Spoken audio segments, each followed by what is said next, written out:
Mendarda Sasan road પર MRF શોરૂમની બાજુમાં Jio company દ્વારા વાયર ફિટિંગનું કામ ચાલતું હોય, પરંતુ ઘણા સમયથી કંપનીના કોઈપણ અધિકારી કે કોઈ મજૂર અહીંયા દેખાતા નથી તેવો આક્ષેપ દુકાનદારો દ્વારા કરવામાં આવ્યો છે।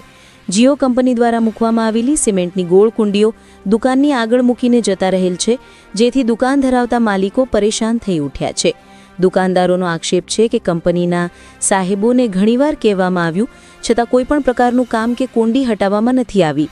હાલ તો દુકાનદારોની એક જ માંગ છે કે વહેલી તકે આ સમસ્યાનું નિરાકરણ કરવામાં આવે। રિપોર્ટર સરફરાઝ રફાઈ, જૂનાગઢ। શું તકલીફ છે તમારે? કે રિલાયન્સ જે કંપની હોય એ 2 દિવસનું કામ એટલે આજે 1.5 મિનિટ લેવા નથી આવતા। કોન્ટ્રાક્ટર નાની પહેલાં અમે કીધું હતું કે આ 2 દિન ઉપાડીએ જો, નકર પછી અમે અમારી રીતે લઈને અમે ગમે ત્યાં રાખી દેવું। તો કેટલો ટાઈમ થયો આ પડ્યું છે ને? મહિનો થયો। અચ્છા, તમારે બસ આ જ નડતર રૂપ છે, જ્યારે કામ કરવું છે ક્યાં કરવું, આ બધું રસ્તામાં મૂકીને વહી ગયા। ઓકે ભાઈ।